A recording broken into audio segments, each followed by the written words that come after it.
بسم اللہ الرحمن الرحیم۔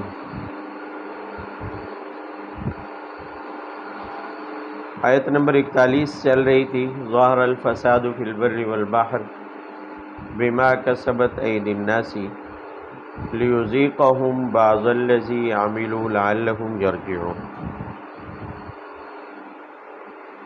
آیت کا خلاصہ میں بتا رہا تھا کہ اس آیت میں سود کے تعلق سے یہ بتایا جا رہا ہے کہ سود اور اس جیسے بہت سارے گناہ ایسے ہیں جب کسی قوم میں اجتماعی طور پر وہ گناہ پھیل جاتے ہیں، قوم کی اکثریت ان گناہوں کی عادی ہو جاتی ہے، تو وہی گناہ زمین میں فساد کا باعث بن جاتے ہیں۔ بھی زمین میں فساد یہی ہے کہ بد امنی ہو، قتل و غارت گری ہو اور معیشت تنگ ہو جائے، یہی فساد ہے۔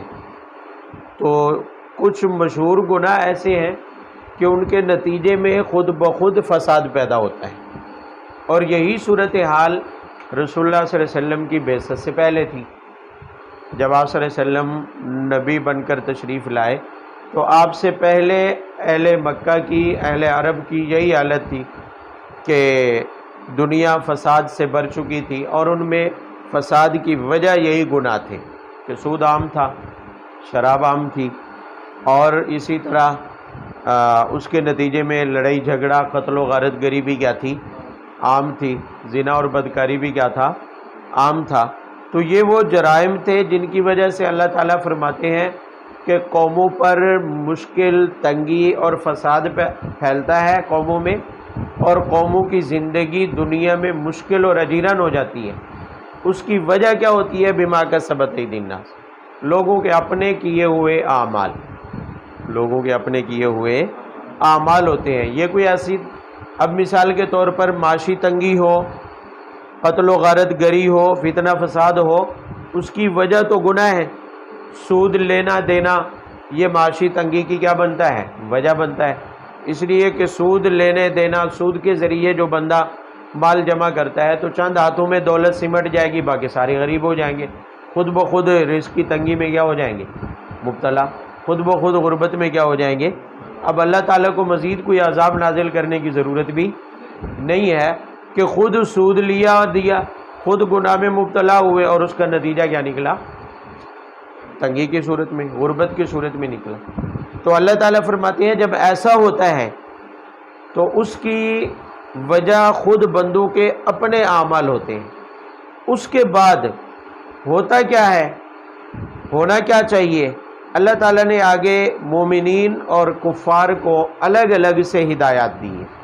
پہلی ہدایت دی ہے مشرکین کے لیے، خاص طور پر مشرکین مکہ کو خطاب کرتے ہوئے فرمایا قُلْ سِیرُوا فِی الْأَرْضِ فَانظُرُوا کَیْفَ کَانَ عَاقِبَةُ الَّذِینَ مِن قَبْلُ، کہ یہ گناہوں کی وجہ سے، بدعمالیوں کی وجہ سے فساد کا برپا ہونا اور زندگی کا اجیرن ہو جانا، یہ تمہارے ساتھ پہلی دفعہ نہیں ہو رہا، اس سے پہلے بھی بہت ساری اقوام کے ساتھ یہی ہوتا رہا۔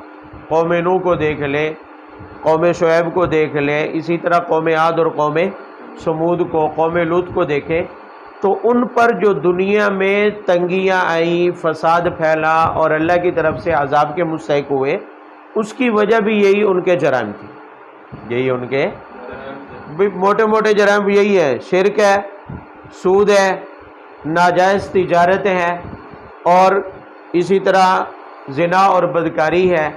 یہ وہ عام گناہ ہیں جو فساد کا باعث بنے اور قوموں کی تباہی اور ہلاکت کا کیا بنے ہیں؟ سبب بنے۔ لہذا آپ ان مشرکین سے کہہ دیجئے کہ زمین میں چل پھر کر ذرا اقوام عالم کے حالات کو دیکھیں۔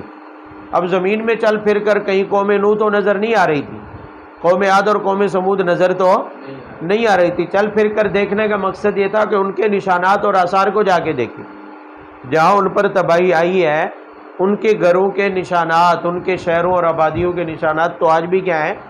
موجود ہیں، ان کے کھنڈرات موجود ہیں۔ تو وہ تباہی کا شکار ہوئے اپنے ہی اعمال کی وجہ سے، اپنے ہی گناہوں کی وجہ سے وہ تباہی کا کیا ہوئے؟ شکار ہوئے۔ تو اس طرح اگر پچھلی قوموں سے عبرت حاصل کر کے سدھر گئے تو بہتر ہوگا، اور نبی آتے ہی سدھارنے کے لیے ہیں، لیکن اگر نہ سدھرے تو پھر انجام سابقہ اقوام کی طرح ہوگا کہ اللہ کی طرف سے کوئی نہ کوئی کیا آئے گا، عذاب آئے گا، اور اس قوم کو مٹانے کے بعد دوسری قوم اس کی جگہ میں لے جائے گی۔ اب یہ قرآن پاک میں بیان ہوا ہے۔ اگر یہ بات صرف محدود ہوتی مشرکین مکہ تک تو وہ نبی صلی اللہ علیہ وسلم کی زبانی کہلوا دیا جاتا اور بات کیا ہو جاتی، ختم۔ لیکن قرآن پاک میں قیامت تک کے لیے اللہ نے یہ اصول بتا دیا کہ قیامت تک کے لیے بھلے نبی نہیں آئے گا، لیکن یہ جاہلیت، یہ فساد جو لوگوں کی بدعمالیوں کی وجہ سے پھیلتا ہے وہ ہوگا، یہ فساد ہوگا، لوگ انہی بدعمالیوں میں پھر مبتلا ہوں گے، لوگوں میں یہ جاہلیت جو آپ صلی اللہ علیہ وسلم سے پہلے تھی دوبارہ لوٹ کر آئے گی، اور اس جاہلیت کی وجہ سے لوگ پھر ان گناہوں میں مبتلا ہوں گے، ان بدعمالیوں میں مبتلا ہوں گے، جس کی وجہ سے خود ہی تنگی کا شکار ہو جائیں گے، خود ہی فساد کا کیا ہو جائیں گے، شکار ہو جائیں گے۔ آج وہی جاہلیت میں نے کل بھی عرض کیا تھا کہ موجود ہے، کہ جو زمانے جاہلیت تھا وہ آج دوبارہ لوٹ آیا، وہی جرائم کہ سود عام ہے، سود عام ہے، بجائے اس کے کہ کسی مولوی یا نصیحت کرنے والے ناسے کی بات کو سن کر سود سے باز آ جائے، سوچے کہ ہم نے سود سے جان کیسے چھڑانی ہے، بجائے اس کے مولوی کو نصیحت کرتے ہیں کوئی راستہ نکالے، کوئی راستہ نکالے۔ بھائی حکمران بھی یہی کہتے ہیں۔ اب اللہ معاف کرے، پچھلے 2 سال سے کیا چل رہا ہے پاکستان میں، بلکہ پیچھے چلے جائیں تو یہ تقریباً 35 سال پہلے ہے سود کا کیس۔ شرعی عدالت نے فیصلہ دیا کہ سود حرام ہے، لہذا پاکستان میں بینکوں سے سود ختم کیا جائے۔ سپریم کورٹ میں حکومتیں اپنے اپنے دور میں اس کے خلاف جاتی رہی، سود کے خلاف، کہ شریعت کورٹ نے سود کو حرام قرار دیا ہے اور سود کی پابندی کا مطالبہ کر دیا شریعت کورٹ نے، تو شریعت کورٹ کے خلاف سپریم کورٹ میں حکومتیں اس کے خلاف جاتی رہی ہیں درخواستیں لے کر۔ اور اب بھی اگرچہ سرکاری بینک نہیں گئے ہیں، لیکن پرائیویٹ بینکوں کو حکومت نے انگلی دی ہے کہ جاؤ سپریم کورٹ میں شریعت کورٹ میں۔ اب شریعت کورٹ کا فیصلہ ہے، سال ہو گیا ہے، سال پہلے فیصلہ ہوا کہ سود ممنوع ہے، لہذا پاکستانی بینکوں سے ختم کر دیا جائے، سودی لین دین بند کر دیے جائیں۔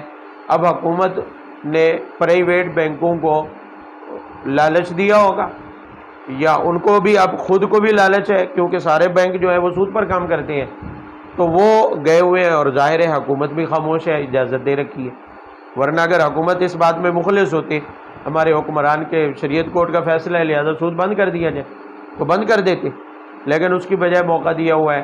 اب انہوں نے جا کے اس کے خلاف سپریم کورٹ میں درخواست دی ہوئی کہ جی سود بحال کیے، سود کے خلاف فیصلہ واپس لیا جائے۔ یہ حالت ہے، اور اللہ تعالیٰ فرما رہے ہیں کہ جب بھی یہ حالات ہوں گے کہ سود پر شرک کے اوپر اصرار ہوگا اور یہ گناہ اور وبائیں عام ہوگی، تو ظہر الفساد فی البر والبحر، پھر خشکی اور تری، مطلب پورا روئے زمین، پورا عالم فساد سے کیا ہو جائے گا، بھر جائے گا۔ اب ایک سود کو لے لیں، باقی جرائم ساتھ موجود ہے، زنا بدکاری بھی ہے، اس کے ساتھ رشوت بھی ہے، اس کے ساتھ چوریاں اور ڈکیتیاں بھی ہیں، اور بددیانتی بھی ہے، ملاوٹ بھی ہے، تجارت میں ڈنڈی مارنا بھی ہے، بہت سارے دوسرے معاملات بھی موجود ہیں۔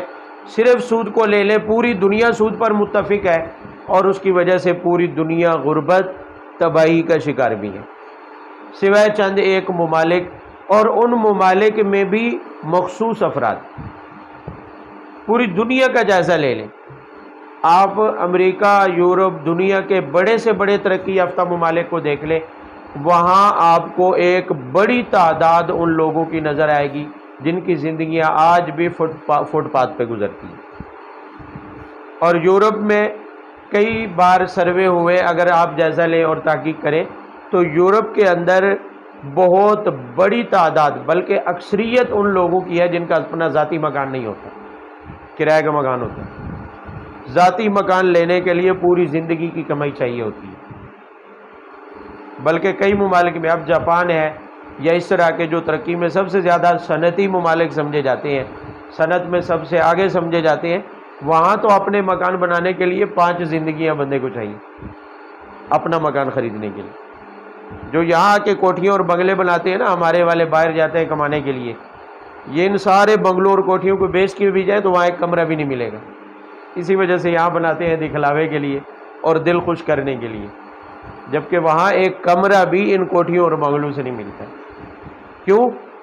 اس لیے کہ وہ جو ان کی ترقی ہمیں نظر آ رہی ہے یا وہ شو کر رہے ہیں، وہ بھی چند افراد کے ہاتھوں میں۔ جو سرمایہ دار ہے وہ بینکوں میں پیسہ رکھ کر بینکوں کے ذریعے سود پر پیسہ جمع کر رہے ہیں، پیسہ سارا کھینچا چلا جا رہا ہے عالمی بینکوں میں اور عالمی شخصیات میں کے پاس جو سرمایہ دار ہیں، اور باقی دنیا کنگال ہوتی جا رہی ہے۔ اب پوری دنیا میں جائزہ لے لے، بہت سارے ممالک ایسے ہیں جو بیچارے اپنی آمدن کے بہت سارے نئے ذرائع پیدا کرتے ہیں، ایک موقع وہ آتا ہے کہ وہ نئے ذرائع بانجھ ہو جاتے ہیں، ان سے آمدن بند ہو جاتی ہے، اور جو لیا ہوتا ہے وہ سرمایہ داروں کی جیبوں میں چلا گیا ہوتا ہے۔ اب سعودیہ والے تیل کی وجہ سے مالا مال ہوئے اور زیادہ عرصہ نہیں گزرا ہے، اتنے تھوڑے سے وقفے میں اب ان کو یہ لالے پڑے ہوئے ہیں کہ ہمارا تیل ختم ہونے والا ہے۔ اس تیل سے جو سرمایہ آیا وہ کدھر ہے؟ کچھ بھی نہیں، وہ اکثریت سمٹ کر سرمایہ داروں کی جیبوں میں جا چکے ہیں۔ جو دنیا تیل نکالتی رہی ہے، منافع وہی لیتے رہے۔ اب سعودیہ کو نئے ذرائع چاہیے اپنی آمدن کو پورا کرنے کے لیے، اور وہ پاکستان میں کھیتی باڑی کرنا چاہتا ہے، زراعت میں سرمایہ داری کرنا چاہتا ہے، اس لیے کہ ان کو پتہ ہے اب تیل ختم ہو رہا ہے، زمین میں تیل کم ہو رہا ہے، تو ان کو اپنی آمدن کے لیے کوئی اور ذریعہ اختیار کرنا پڑے گا۔ ساری دنیا میں یہی ہوتا ہے، ہمارے پاکستان میں یہی صورتحال ہے۔ تیل ہے، کوئلہ ہے، بجلی ہے، جو بھی ہماری اپنے ملک کی پیداوار ہے، ان سب کے منافع باقی دنیا لے رہی ہے، ہمارے پاس نہیں ہے۔ ٹیکس سمیت بجلی اور تیل کے منافع ہمارے پاس نہیں ہیں، وہ قرضوں میں جا رہے ہیں، اور وہ قرضے کس کے ہیں، کس کا پیسہ ہے؟ وہی چند گنے چنے دنیا کے سرمایہ دار ہیں، انہی کا پیسہ ہے، اور وہ سود کے ذریعے پوری دنیا سے پیسہ کیا کر رہے ہیں؟ کھینچ رہے ہیں۔ اور ادا کون کر رہا ہے؟ غریب اپنے خون پسینے کی کمائی سے ادا کر رہا ہے، اور اس کی وجہ یہ سودی نظام۔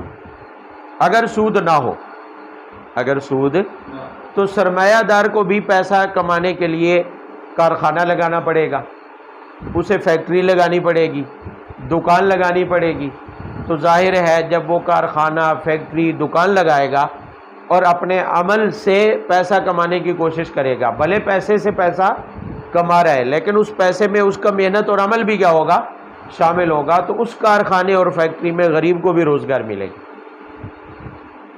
تو جو اس کے پیسے سے منافع ہوں گے وہ سارے اس کی جیب میں نہیں جائیں گے، بلکہ وہ غریبوں میں کیا ہو جائیں گے؟ جو ملازم ہوں گے اس کی فیکٹری میں کام کرنے والے، ان کو بھی ملیں گے، اس کی بنی ہوئی مصنوعات دکانداروں کے پاس جائے گی تو منافع میں وہ بھی کیا ہو جائیں گے؟ شامل ہو جائیں گے۔ سیلز مین ہوں گے وہ بھی منافع میں کیا ہو جائیں گے؟ حتیٰ کہ سیکورٹی گارڈ اور گیٹ کیپر بھی اس کے منافع میں کیا ہو جائے گا؟ اگر سود پر دیا ہو تو جو سود کے اوپر منافع ہے وہ سیدھا اپنی جیب میں، درمیان میں کسی مزدور کو نہیں ملا، کسی غریب کو، کوئی دکاندار اس کے منافع میں شریک نہیں ہے، کوئی سیلز مین اور گارڈ اس کے منافع میں شریک نہیں ہے۔ تو اس طرح سیدھی سرمایہ دار کے پیسے سے آمدن اور منافع خود اسی کی جیب میں جائیں گے، تو یوں پیسہ جمع ہوتا جائے گا اس کی جیب میں۔ یہ فرق ہے سود میں اور تجارت کے درمیان میں۔ تو اللہ تعالیٰ فرماتے ہیں کہ جب ایسا ہوگا تو پھر پوری دنیا فساد سے بھر جائے گی، خود ہی اپنے ہاتھوں سے لوگ تنگی میں مبتلا ہو جائیں گے، اور آج ہم مبتلا ہیں اور رو رہے ہیں، چیخ رہے ہیں۔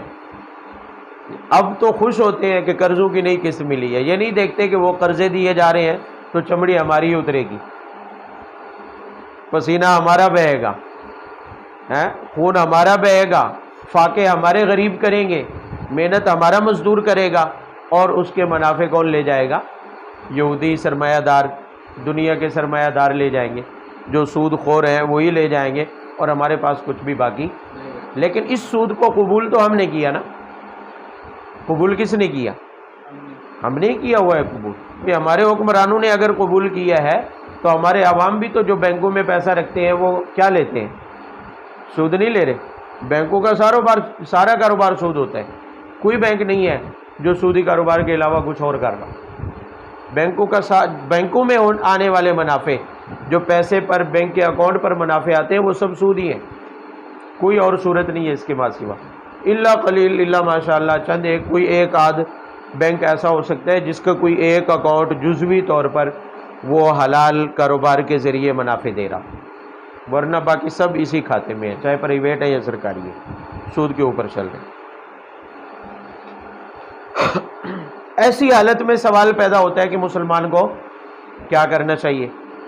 جو آدمی ان چیزوں سے بچنا چاہتا ہے، سارا ماحول سودی ہے، سارے ماحول میں زنا اور بدکاری پھیلا ہوا ہے، سارے ماحول میں ایسے گناہ پھیلے ہوئے ہیں جن کی وجہ سے پورا معاشرہ اجتماعی طور پر بربادی اور فساد کا گہوارہ بن جاتا ہے، تو ایسے میں کوئی آدمی اللہ کے عذاب سے بچنا چاہتا ہے اور سیدھی راہ پر چلنا چاہتا ہے، اسے کیا کرنا چاہیے؟ فرمایا فاقم وجہک للدین القیم من قبل ان یاتی یوم لا مرد لہ۔ فرمایا کہ مسلمان کے لیے جو اللہ کی اطاعت اور فرمانبرداری پر رہنا چاہتا ہے، ایسے میں اس کے لیے ایک ہی صورت ہے کہ وہ دنیا میں آنے والی تنگیوں سے تو نہیں بچے گا، کیونکہ جب کسی معاشرے پر تنگی اس کی بدعمالیوں کی وجہ سے آتی ہے تو وہ اجتماعی طور پر سب کو متاثر کرتی ہے۔ اس فساد اور تنگی سے پھر سارے کیا ہوتے ہیں؟ مسجد میں بیٹھا ہوا ملا بھی متاثر ہوگا اور دکاندار بھی متاثر ہوگا، مزدور بھی کیا ہوگا؟ متاثر ہوگا، ہر ایک متاثر ہوگا اس سے۔ اگر اپنی آخرت بچانی ہے تو پھر اس صورت میں بس آخرت بچانے کی فکر کرے، دنیا کی فکر سے کیا ہو جائے؟ الگ ہو جائے۔ کیسے؟ کہ فرمایا اقیم وجہک للدین حنیفہ، صرف دین پر چلنے کا تہیہ کر لے کہ تو پوری دنیا سود لیتی رہے، مگر ہم نے سود، پوری دنیا بدکاری میں مبتلا ہوتی ہے، ہو جائے، لیکن ہم نے یہ کالا سیاہ دھندا نہیں کرنا ہے۔ پوری دنیا اگر بدعنوان بنتی ہے، ہو جائے، لیکن ہم نے بدعنوانی اور بددیانتی۔ اقیم وجہک للدین القیم، فرمایا جو سیدھا دین ہے بس اسی پر عمل پیرا ہو جائے، صرف عمل پیرا نہ ہو بلکہ اقیم، اسی کو قائم کرے، اسی کو کیا کرے؟ کیونکہ اکثریت تو مبتلا ہے سود میں، اکثریت مبتلا ہے اللہ تعالیٰ کی نافرمانیوں میں، سنتوں کو چھوڑنے میں، اکثریت مبتلا ہے، لیکن آپ اقیم وجہک للدین، جو اپنی آخرت کو بچانا چاہتا ہے وہ دین کے اوپر چلتا رہے اور دین کے خلاف کسی بھی چھوٹے بڑے عمل کو قبول نہ کرے۔ اس کو کہتے ہیں دین، سیدھے دین کو کیا کرنا؟ قائم کرنا۔ بھئی دین اسلام ایک سیدھا دین ہے، درمیانہ راستہ ہے، معتدل راستہ ہے جو اللہ نے ہمارے لیے منتخب کیا ہے۔ اب ہم نے آخرت بچانی ہے اور ماحول بگڑا ہوا ہے، تو ایسے میں ہمارے لیے ہدایت کیا ہے کہ تم شریعت کے احکامات پر پورے طور پر کیا کرتے رہو؟ عمل پر۔ مشکل ہوگا، مشکل ہوگا۔ وہ حدیث پاک میں ہے نا، من عمل بسنتی عند فساد امتی، جس نے میری سنت پر کیا کیا؟ عمل کیا۔ کب؟ عند فساد امتی، امت کے بگاڑ کے وقت، تو کیا ہوگا؟ فلہ اجر 100 شہید، اس کے لیے 100 شہیدوں کے برابر اجر ملے گا۔ ذرا غور کریں بھئی، جب امت میں فساد پھیلا ہو، وہ سنتوں سے ہٹ جائے، وہ دین کے احکامات سے کیا ہو جائے؟ ہٹ جائے، اکثریت امت کی عمل سے خالی ہو جائے، سنت کو چھوڑ بیٹھے، تو ایسی حالت میں فرمایا جو میری سنت پر کیا کرے گا؟ 100 شہیدوں کے برابر ثواب ملے گا۔ بھئی ہمارا شہید کون ہوتا ہے؟ میدان جنگ میں دشمن کے تیروں، تلواروں اور آج کل کے زمانے میں گولیوں کی بوچھاڑ میں جو اپنی جان ہتھیلی پر رکھ کر اللہ کی روبرو کیا کرتا ہے؟ اپنی جان کا نذرانہ پیش کرتا ہے، جس کا جسم گولیوں سے چھلنی ہو جائے، اللہ کے حضور اس کے جسم کے ٹکڑے ہو جائیں، اسے شہید کہتے ہیں۔ کتنا بڑا عمل ہے شہید ہونا، کتنا بڑا عمل ہے، مشقت سے بھرپور ہے۔ تو ایک نہیں، 100 شہید ایسے جو اپنی جان کا نذرانہ اللہ کے حضور میدان جہاد میں پیش کر چکے ہوں، ان 100 شہیدوں کے برابر اس بندے کو ثواب ملے گا جو اے سی والے کمرے میں بیٹھا ہے، اپنے گھر میں بیٹھا ہے اور 2-3 وقت کے رج کے ٹکر کھا رہا ہے، کہیں میدان جہاد میں گیا ہوا نہیں ہے، لیکن اس کو بھی ایک سنت پر عمل کرنے کا ثواب 100 ان بندوں کے برابر ملے گا جو جان ہتھیلی پر رکھ کر اپنی جان کو، اپنے جسم کو اللہ کی راہ میں کٹوا رہے ہیں میدان جہاد میں۔ کوئی تو کہ ہے، بظاہر تو نہ سمجھ آنے والی بات ہے، لیکن امت کے بگاڑ کے وقت، جبکہ اکثریت امت کی بدعمالی میں کیا ہو، مبتلا ہو، امت کی اکثریت غیروں کے طریقے میں کامیابی سمجھتی ہو، امت کی اکثریت کفار کے طور طریقوں کی پیروی میں لگی ہوئی ہو اور نبی صلی اللہ علیہ وسلم کے طریقے کو مولوی کا طریقہ سمجھ کر حقیر سمجھا ہوا ہو، حقارت سے نظر انداز کیا ہوا ہو، تو ایسے بگڑے ہوئے معاشرے میں سر کے اوپر ٹوپی رکھنا، پگڑی رکھنا اور نبی صلی اللہ علیہ وسلم والا حلیہ بنا لینا اور ہر سنت کو اپنی زندگی میں جگہ دینا، یہ جان جوکھوں والا کام ہے کہ نہیں؟ ایک پولیس والا اگر تھانے میں ایماندار ہو تو اس کی زندگی اجیرن ہو جاتی ہے، کبھی پوچھ کے دیکھ لیں، پورے تھانے میں ایک پولیس والا کیا ہو، ایماندار ہو، دین پر عمل پیرا ہو، شریعت کے خلاف نہ کرنے والا ہو، بددیانتی نہ کرے، رشوت لینے والا نہ ہو، تو وہ ذلیل ہو جاتا ہے، تانے دے دے کے مار دیتے ہیں کہ تو بڑا مولوی ہو گیا ہے، تو بڑا نیک ہو گیا ہے۔ دوستوں میں دیکھ لیں، 8-10 دوست احباب ملے جلے جو دن رات میں کہیں پر کام کرتے ہیں یا مل جل کے بیٹھتے ہیں، ان میں کوئی ایک 5 وقت کی نماز شروع کر کے دیکھ لیں، باقی سنتیں تو گئی، فرض ایک پر پابندی کی کوشش کر لے تو 2-3 نمازیں پڑھنے کے بعد کیا کہیں گے، یار بڑا ہے تو مولوی ہے۔ کیا خیال ہے بھائی؟ آپ حلیہ صلحہ والا شریعت کے مطابق سنت لباس پہن کر دیکھ لے ایک دن، بڑے افسوس کے ساتھ کہنا پڑتا ہے، کوئی بھی سنت ہو، کوئی بھی سنت ہو، آپ جائزہ لے لیں، ہم اپنے گریبان میں جھانک لیں کسی بھی سنت کے بارے میں کہ ہمارے اپنے دلوں میں کتنی اہمیت ہوتی ہے، اللہ معاف کرے، کسی سنت عمل کی۔ تو ایسے میں کسی سنت عمل کو اپنانا جان کٹانے جیسا ہے، بلکہ جان کٹانا بعض اوقات آسان ہوتا ہے، جان کٹانا بعض اوقات کیا ہوتا ہے بھائی، مطالبے ہوتے ہیں کہ بھی اگر بچے کی داڑھی ہے تو ہم اس کو رشتہ نہیں دیں گے، ہم اس کو رشتہ، بچہ حافظ قرآن ہے، مولوی ہے اور مسجد میں امام ہے یا مدرسے میں پڑھاتا ہے تو اسے رشتہ، ہاں یورپ کی نیشنلٹی ہے، یورپ آتا جاتا ہے، اگر باہر کام کرتا ہے بھلے اس کی شکل انگریزوں والی کیوں نہیں ہے، ہم اس کو رشتہ دیں گے، ہم اس کو رشتہ دیں گے۔ تو کیا خیال ہے، سنت کی اہمیت ہے۔ تو ایسے میں کسی کا مولوی ہونا، سنت کی والی شکل بنا لینا اور سنت کے مطابق اپنا حلیہ اور عمل بنا لینا اور دین کے اوپر چلتے رہنا مشکل کام ہے یا نہیں ہے؟ اگر کسی کو سمجھ نہ آئے تو کچھ عرصے کے لیے مولویوں والی زندگی گزار کے دیکھ لیں،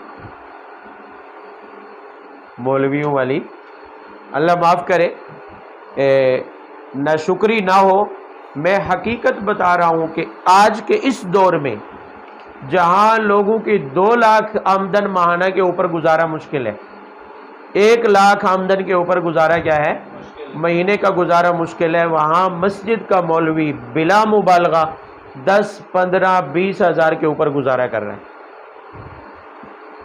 آپ کبھی اس کو بھیک مانگتا ہوا، روتا ہوا، واہ ویلا کرتا ہوا بھی نہیں دیکھیں گے کسی کے آگے۔ کوئی ایک نہیں ہے، ایک مدرسے بھرے پڑے ہیں، مسجدیں بھری پڑی ہیں۔ مسجد کا مولوی کون ہوتا ہے؟ 5 وقت پابندی سے اذان دیتا ہے، نماز پڑھاتا ہے، کہیں وہ مزدوری پر نہیں جا سکتا، کہیں اور ذریعہ روزگار وہ صرف اگر نمازیں بھی پڑھاتا ہو، لیکن نمازیں نہیں ہوتی، صرف بچے بھی پڑھانے ہوتے ہیں، اذانیں بھی دینی ہوتی ہیں، باتیں بھی سننی ہوتی ہیں نمازیوں کی۔ مدرسے میں تو ایک ایک نہیں 20 50 بھی ہوتے ہیں مولوی جو دینی خدمت سر انجام دے رہے ہیں۔ تو آپ اندازہ بھی نہیں لگا سکتے ہیں کہ جس آمدن کے اوپر آج مولوی یا دیندار سنت پر پابندی سے چلنے والے بندے کی زندگی گزر رہی ہے، دوسرا کوئی بندہ ایک دن کی زندگی بھی اس طرح نہیں گزار سکتا۔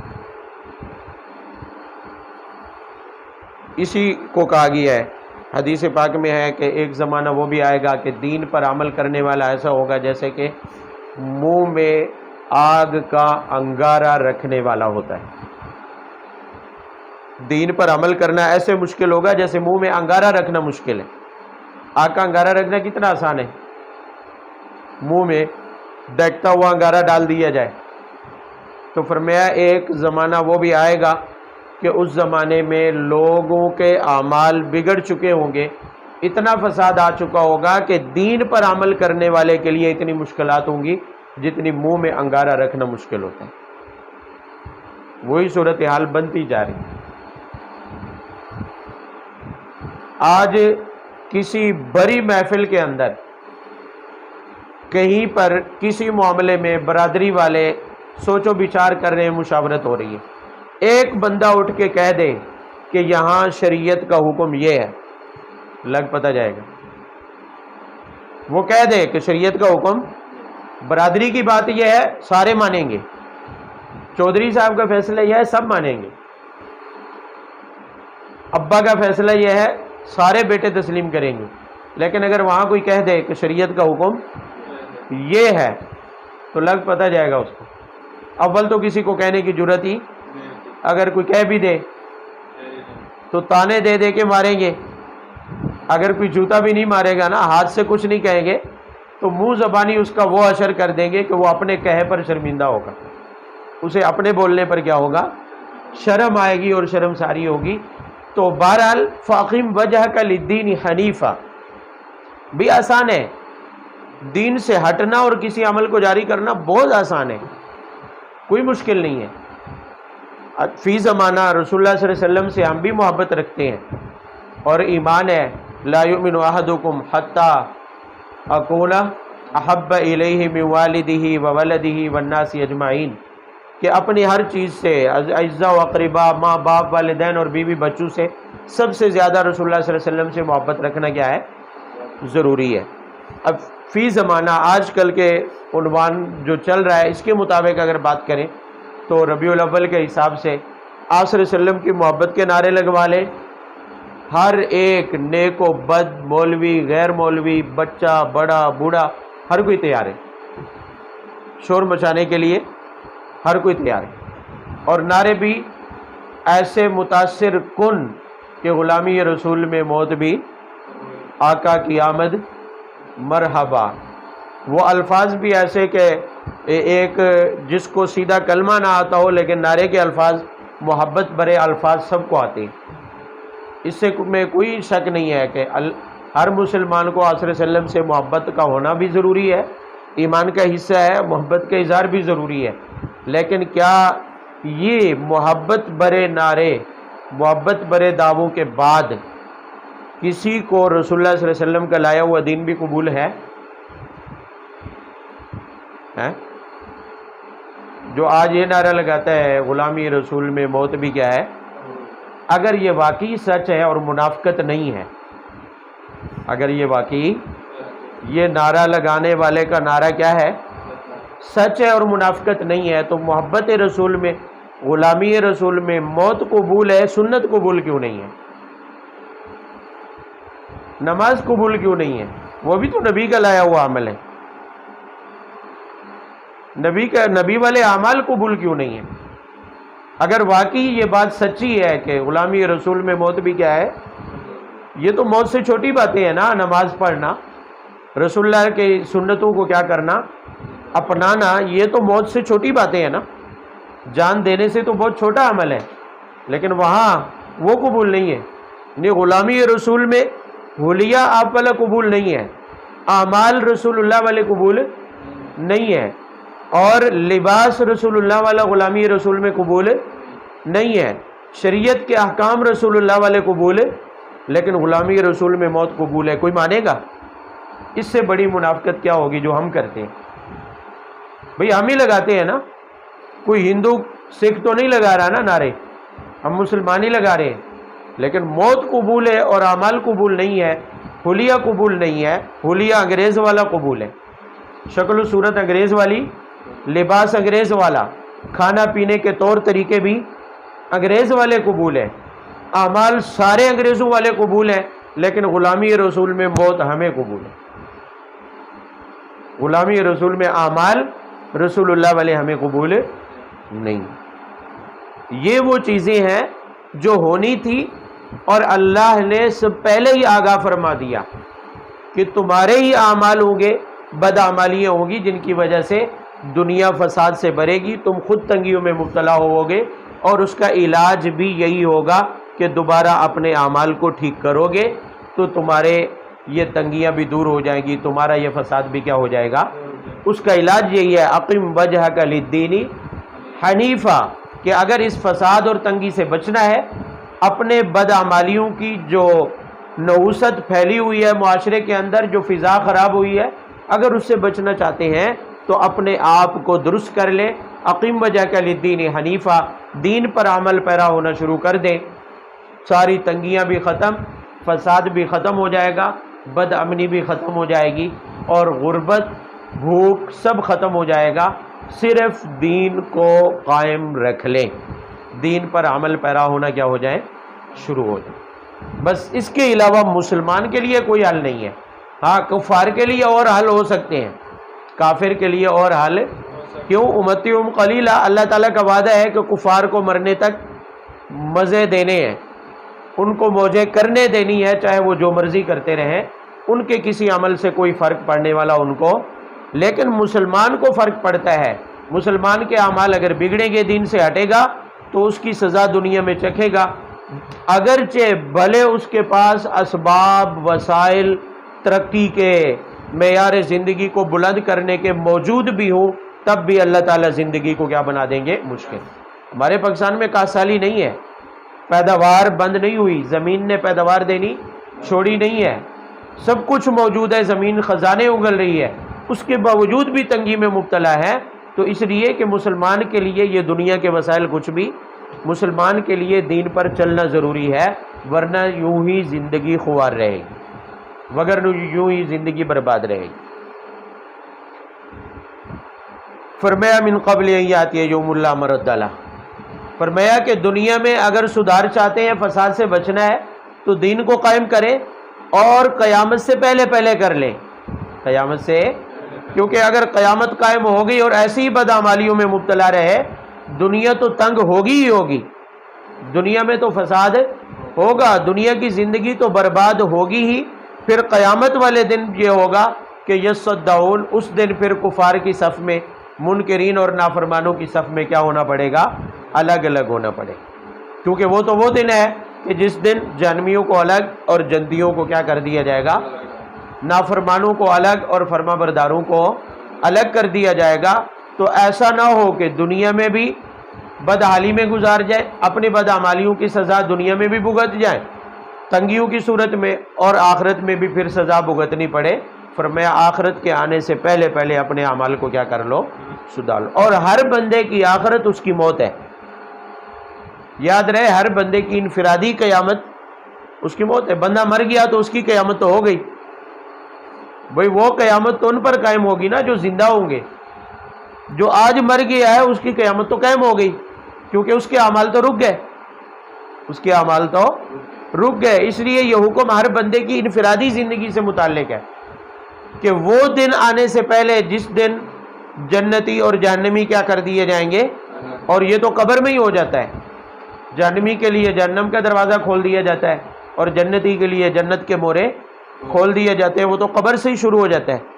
تو مرنے والے ہر بندے کی موت ہی اس کی قیامت ہے، اور موت سے پہلے پہلے فرمایا کہ دین کو کیا کر لو، قائم کر لو، اپنے اعمال کو سدھار لو، تو دنیا کی زندگی جیسی تیسی کٹ جائے گی، لیکن آخرت کی جو حقیقی زندگی ہے اس کو خراب ہونے سے بچا لے۔ من کفر فعلیہ کفر ومن عمل صالحا فلانفسہم یمہدون، اصول بیان کیا ہے کہ جو دنیا میں کفر کرے گا قیامت والے دن کفر وبال بن کر اس کے کندھوں پر سوار ہوگا، اور جو نیک اعمال کرے گا تو وہ وہاں پر اپنے لیے راستہ بنائے گا۔ بھئی دنیا تمہید ہے، دنیا کیا ہے؟ بھئی جب کوئی بندہ مضمون لکھتا ہے، کوئی کہانی لکھتا ہے، تو وہ رائٹر کہانی سے پہلے اس کی کیا بنتا ہے؟ تمہید۔ اس کی کیا بنتا ہے؟ مضمون سے پہلے اس کی تمہید ہوتی ہے۔ تمہید کا مطلب ہوتا ہے راستہ بنانا، اصل بات کہنے کے لیے راستہ بنانا۔ تو اللہ تعالیٰ فرماتے ہیں یہ دنیا کی زندگی تمہید ہے، یا جہنم کی یا جنت کی۔ جو کفر کرے گا اور بدعمالیاں کرے گا تو اس نے دنیا میں تمہید اور راستہ کس کا کھولا ہے؟ جہنم کا۔ اور جو دنیا میں اچھے اعمال کرے گا تو اچھے اعمال تمہید اور راستہ ہیں جنت میں جانے کا۔ لہذا قیامت والے دن اسی تمہید پر فیصلے ہوں گے۔ جس نے جہنم کی تمہید باندھی ہے تو مضمون بھی جہنم والا پڑے گا، اور جس نے تمہید جنت کی والی باندھی ہے تو مضمون بھی کون سا پڑے گا؟ جنت والا پڑے گا۔ لِيَجْزِيَ الَّذِينَ آمَنُوا وَعَمِلُوا الصَّالِحَاتِ مِنْ فَضْلِهِ إِنَّهُ لَا يُحِبُّ الْكَافِرِينَ۔ یہاں البتہ سوال پیدا ہوتا کیا ضرورت ہے آخرت کی؟ اللہ تعالیٰ فرماتے ہیں کہ آخرت تو ضرورت ہے۔ آخرت تو کیا ہے؟ ضرورت ہے کہ دنیا میں بندہ اگر عمل ہی عمل کرتا چلا جائے تو پھر تو فضول ہوا، جس کا نتیجہ ہی کوئی نہ نکلے۔ تو آخرت بندے کی ضرورت ہے۔ البتہ لِيَجْزِيَ الَّذِينَ آمَنُوا وَعَمِلُوا الصَّالِحَاتِ مِنْ فَضْلِهِ، آخرت میں جنت یہ کوئی نہ سمجھے کہ نیک اعمال کے بدلے میں ملے گی، ملے گی اللہ کے فضل سے، ملے گی اللہ کے فضل سے۔ نیک اعمال صرف اس کی تمہید ہے، اس کی علامت اور کیا ہے؟ نشانی ہے۔ یہ نیک اعمال اللہ کے فضل کو متوجہ کرنے کے لیے، نیک اعمال اللہ کی رضامندی کو متوجہ کرنے کے لیے۔ جنت اللہ کی رضامندی اور اللہ کے فضل سے ملے گی۔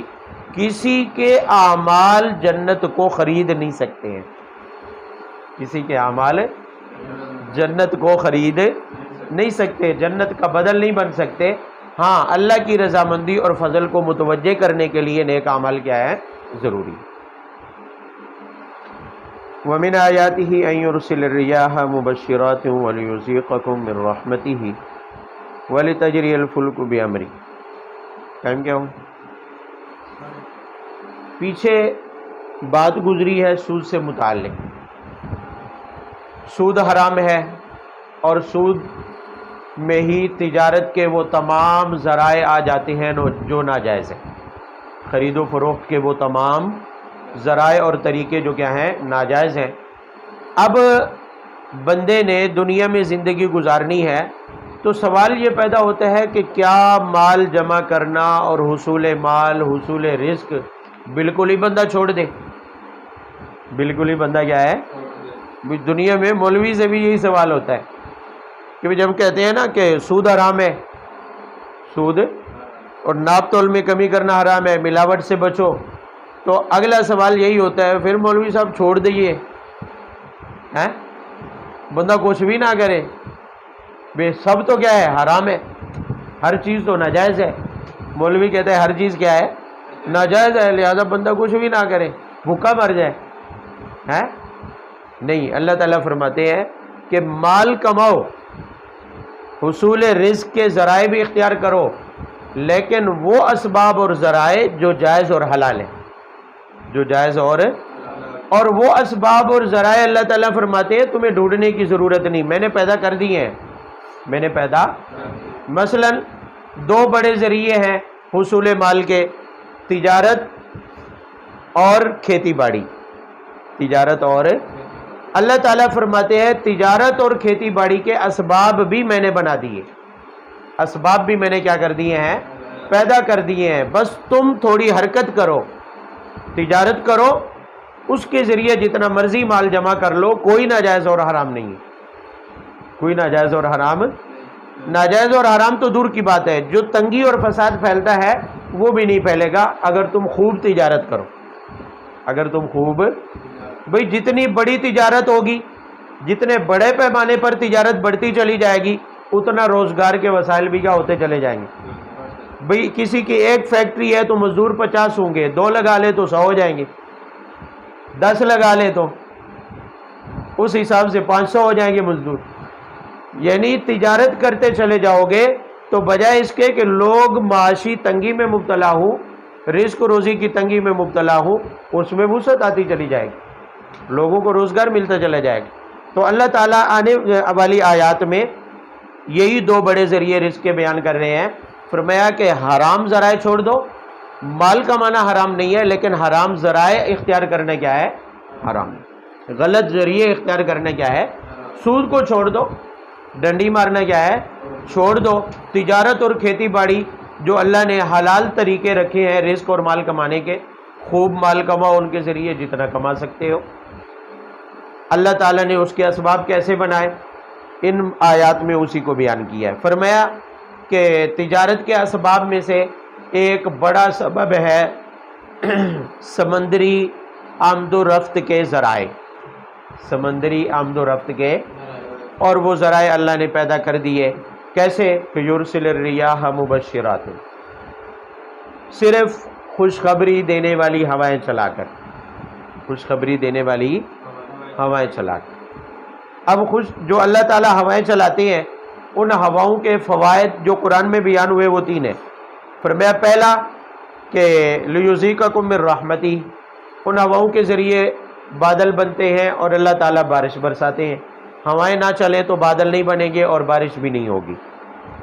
ایک فائدہ تو یہ ہے. دوسرا لتجری الفلک بامری، ہواؤں کے ذریعے سمندروں میں کشتیاں چلتی ہیں. اور یاد رہے پرانے زمانے میں تو کشتیاں چلتی ہی ہوا کے زور پر تھی، اور آج کے زمانے میں انجن والی مشینی جو بحری جہاز اور کشتیاں ہیں ان کے لیے بھی ہوا کا رخ کا صحیح ہونا ضروری ہے. اگر ہوا مخالف ہو تو یہ بھی نہیں چل سکتے. تو دوسرا فائدہ ہواؤں کا کیا ہے کہ کشتیاں اور بحری جہاز ہوا کے ذریعے چلتے ہیں. اور وَلِتَبْتَغُوا مِنْ فَضْلِهِ، ان دونوں کے اوپر تیسرا نتیجہ یہ ہے، فائدہ یہ ہے کہ فرمایا تم ان ہواؤں کی بدولت رزق روزی کما سکتے ہو، تجارت کر سکتے ہو. تجارت بھئی ہوا چلے گی، موافق چلے گی، پانی آسمان سے بارش برسے گی، بادل بنیں گے، اور وہ بارش کا برسا ہوا پانی یا زمین میں جذب ہوگا یا سمندروں میں جمع ہوگا. اور سمندروں میں پانی کی سطح پوری رہے گی تبھی تو اس میں تجارتی کشتیاں اور بحری جہاز چلا سکو گے. اگر سمندر خشک ہونا شروع ہو جائے، سمندر خشک ہونا شروع ہو جائے تو کشتیاں اور جہاز چل پائیں گے؟ ہرگز نہیں. اسی طرح فرمایا کہ پھر ان کشتیوں کے ذریعے، وہ کشتیاں اسی ہوا کے ذریعے چلتی ہیں، اسی ہوا کے ذریعے چلتی ہیں، اور کشتیاں چلتی ہیں تو تجارت کا پہیہ بھی کیا ہوتا ہے؟ چلتا رہتا ہے. کسی جگہ پر سمندری گزرگاہ اگر بند ہو جائے تو پوری دنیا چیخ اٹھتی ہے سمندری راستے سے تجارت چند دن کے لیے اگر بند ہو جائے. بھی آج بھی اگرچہ ہوائی راستے سے بھی فضائی راستے سے بھی تجارت ہو رہی ہے، لیکن تجارت کا بڑا ذریعہ وہ سمندری جہاز ہے. تجارتی سمندری جہازوں کے ذریعے ہی سب سے زیادہ تجارت ہوتی ہے، اور پوری دنیا کا مال جو عالمی منڈیوں میں آتا جاتا ہے وہ سمندری راستوں سے سمندری جہازوں کے ذریعے آتا جاتا ہے. تو ایک ہوا اللہ نے چلائی، اور یہ کتنا بڑا ذریعہ ہے تجارت کا کہ کشتیاں اسی کے ہوا کے زور پر چلتی ہیں، سمندروں کا پانی اور اس کی سطح اسی ہوا کے ذریعے برقرار رہتی ہے کہ بارش برستی ہے اور سمندر کے پانی کی سطح کیا رہتی ہے؟ برقرار رہتی ہے، تاکہ اس میں کشتیاں چل سکیں اور ان کشتیوں کے ذریعے تجارت ہو سکتی ہے. تو پہلا حلال ذریعہ تجارت ہے، اور اس کے اسباب بھی اللہ نے کیا کر دیے ہیں؟ بنا دیے.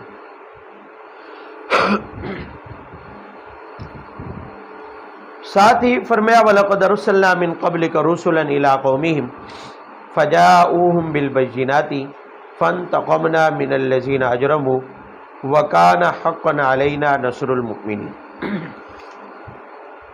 ایک عجیب مثال دی ہے. فرمایا کہ یہ جو ابھی بتایا کہ ایک ہوا کے ذریعے اللہ تعالیٰ اتنے سارے انتظامات فرما رہے ہیں کہ تجارت رواں رہتی ہے، ہوا کے چلنے پر تجارت بھی کیا ہے؟ چلتی رہتی ہے بالواسطہ. بارش برستی ہے، سمندروں کی سطح برقرار رہتی ہے، تبھی کشتیاں چل پاتی ہیں، ہوا موافق ہوتی ہے، کشتیاں چلتی ہیں، اور سمندر میں تجارت کا پہیہ چلتا رہتا ہے۔ اللہ تعالیٰ فرماتے ہیں قوموں کی کشتی کی بھی یہی صورتحال ہے، قوموں کی کشتی کی بھی صورتحال ہے۔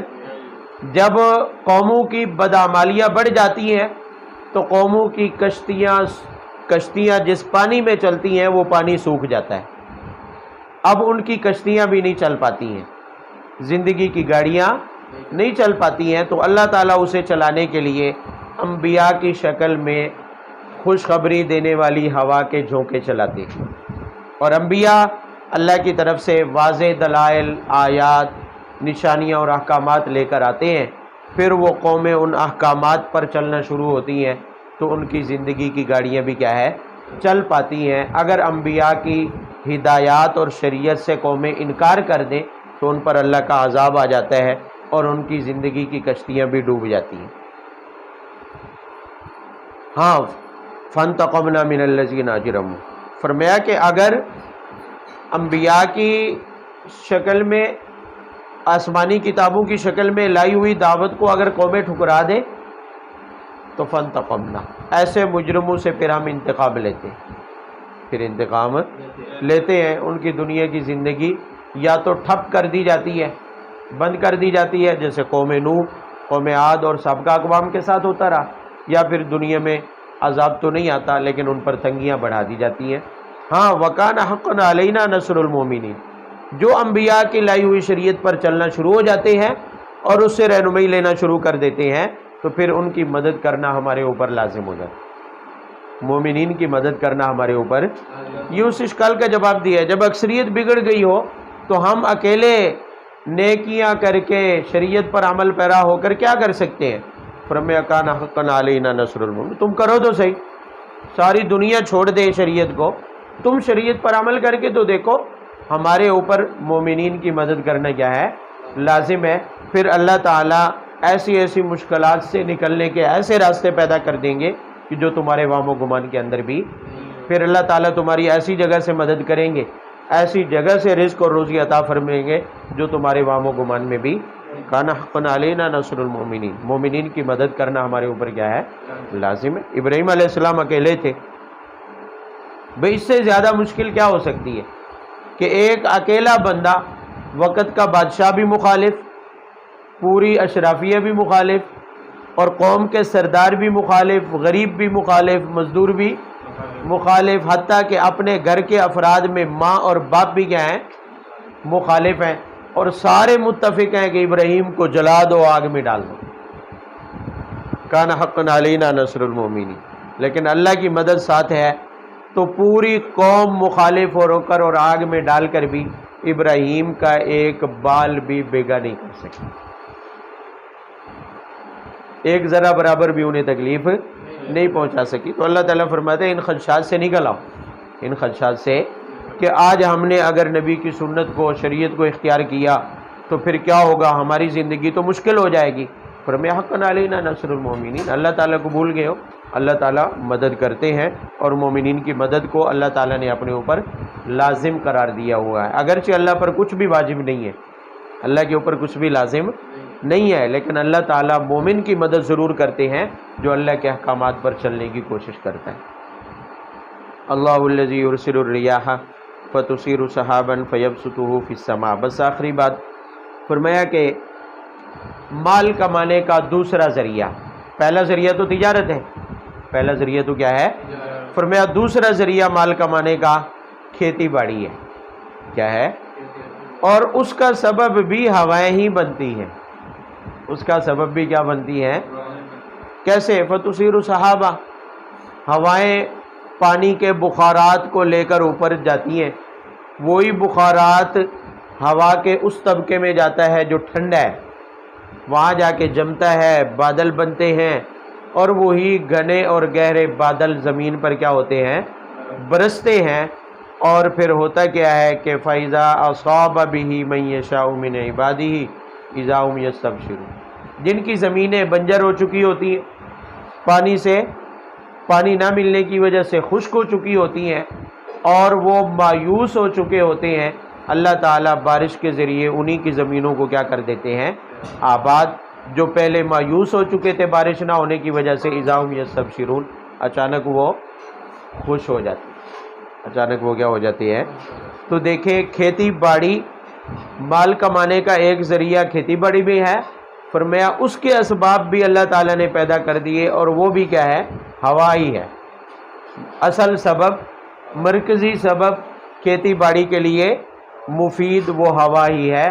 اگر ہوائیں چلنا بند ہو جائیں تو بادل نہیں ہوں گے، بادل نہ ہوئے تو بارش، اور بارشیں نہ ہوئی تو زمینی پانی بھی خشک ہو جائے گا، زمینی پانی بھی خشک ہو جائے گا، اور نہری پانی جو زمین کی سطح کے اوپر ہے وہ بھی کیا ہو جائے گا؟ خشک ہو جائے گا۔ نتیجہ یہ کہ زمینیں بنجر ہو جائیں گی اور کھیتی باڑی نہیں ہو سکے۔